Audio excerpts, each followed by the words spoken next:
जय हिंद दोस्तों। इससे पहले हम पढ़ चुके हैं पाचन भाग एक में कि डाइजेस्टिव सिस्टम में क्या क्या आता है, कौन कौन से भाग अंग पड़ते हैं। अब रह गया था छोटी आंत, बड़ी आंत, अग्नाशय और पित्ताशय और लीवर। तो उसके बारे में हम जानते हैं। हमारा मुख में से जब भोजन हमारा ग्रास नली से होते होते अमाशय में पहुंचता है तो वो 4 घंटा रुकता है, जिसको काइम कहा जाता है। अब वो 4 घंटे रुकने के बाद भोजन आगे बढ़ेगा। जब आगे बढ़ता है तो दो समस्याएं आकर के बहुत जटिल समस्याएं खड़ी हो गई हैं, क्योंकि छोटी आंत कह रही है कि हम भोजन को तभी पाचन में लाएंगे जब हमारा भोजन अम्लीय ना होकर के क्षारीय होगा। और अमाशय में यह समस्या पहले से हो चुकी है कि भोजन में जीवाणु को मारने के लिए HCl नाम का जो एंजाइम है वो निकल चुका है, अम्ल है वो आया है। अब भोजन हमारा पूरा अम्लीय बन गया है, तो उसको क्षारीय बनाने के लिए क्या करना पड़ेगा। देखिए, हमारा जो लीवर होता है, पूरी शरीर में जो सबसे बड़ी ग्रंथ होती है वो लीवर होती है, लगभग 1.5 किलो की होती है। इसमें से एक रस निकलता है जिसका नाम है पित्त कहते हैं। अब पित्त निकल के पित्ताशय की झिल्ली में स्टोर होता रहता है। स्टोर होने के बाद वो धीरे धीरे धीरे धीरे छोटी आंत में मेल्ट होता रहता है, और छोटी आंत के मुंह पे ही मेल्ट होता है। ऐसा नहीं कि बीच में जाके मेल्ट होता है। जैसे भोजन आमाशय से छोटी आंत में बढ़ता है, वैसे ही ये पित्त धीरे धीरे बढ़ता रहता है, जिससे हमारा जो भोजन अम्लीय हो गया है तो उसको क्षारीय में बदल देता है।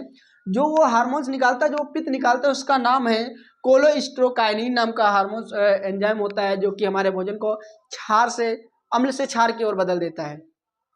लेकिन पूर्ण पाचन जो माना जाता है कि पूर्ण पाचन जो एंजाइम निकालता है वो अग्नाशय निकालता है। वो किस प्रकार से निकालता है उससे वो थोड़ी से अच्छे से पढ़ लीजिए।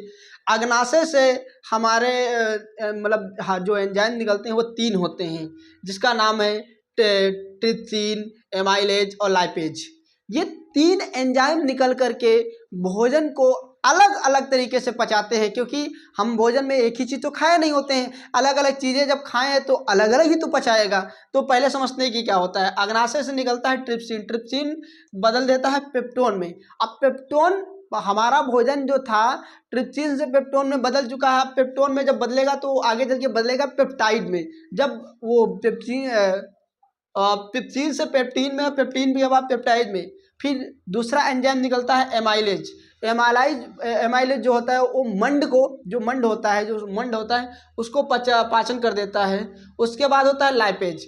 लाइपेज का काम होता है जो हमारी वसा होती है, जो हमारा फैट होता है, उसको पाचन करने के लिए जो ज़रूरत पड़ती है उसको लाइपेज की ज़रूरत पड़ती है। क्योंकि हमारे शरीर में हम जब कोई फैट वाली चीज़ें खाते हैं, सोयाबीन ऑयल है, कोई भी ऑयल है, कोई भी फैट वाली चीज़ें हैं जिससे मोटापा बढ़ता है, अगर ये लाइपेज काम करना बंद कर जाए तो आदमी बहुत जल्दी मोटा हो जाता है। तो इसीलिए जो मतलब वसा को पाचन करते हैं वो लाइपेज होती है।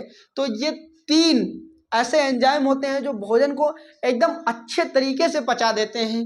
और आप देख ही चुके हैं कि पित्ताशय से धीरे धीरे भोजन को क्षारीय बनाया जा रहा है पित्त निकाल करके, और अग्नाशय से ये 3 ऐसे एंजाइम डाले गए हैं जिससे हमारा भोजन लगभग में पाचन हो गया है। जब ये छोटी आंच से थोड़ा आगे बढ़ता है, जब ये छोटी आंच से भोजन थोड़ा आगे बढ़ता है तो पूरे भर में ये भोजन फैल जाता है, पूरे भर में भोजन फैल जाता है। जब फैल जाता है तो आगे होता है क्या, उसको समझिए।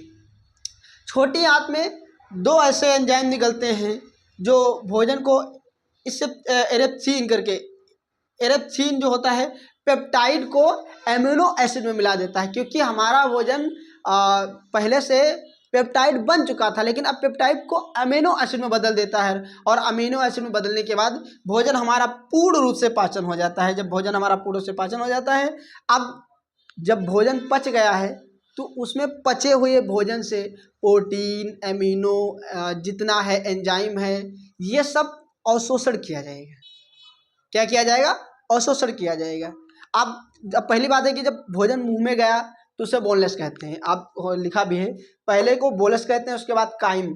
जब ये पाचन होता है, डाइजेस्टेड होता है, जब पेट में होता है, अमाशय में होता है, तो उसको काइम कहा जाता है। लेकिन जब ये पच के मलाशय द्वारा बाहर हो जाता है तो उसका काइल कहा जाता है। तो ये होता है पाचन का स्टेप।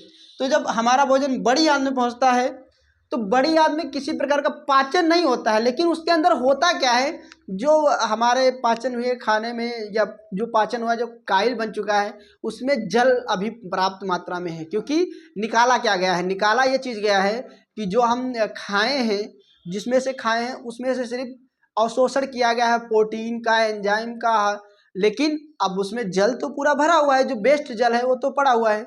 उस जल को अवशोषण करने का काम बड़ी आंत करती है। इसीलिए बुजुर्ग कहते थे कि पानी को आराम से पिए। जब पानी हमारा आराम से अंदर जाता है, जब हमारा अंदर आराम से जाएगा तो वो पूरी तरीके से अच्छे से जाते हुए और अच्छे से अवशोषण करेगा। जब अच्छे से अवशोषण कर लेगा उसके बाद भोजन हमारा मलाशय में पहुंचता है। अब मलाशय में दो काम होते हैं। एक होता है हमारे लीवर से बिलिरुबिन नमक का वो एंजाइम निकलता है, जो हमारे वो लेट्रिन को पीला करता है। पीला करने का जो कार्य करता है वो बिलिरुबिन करता है।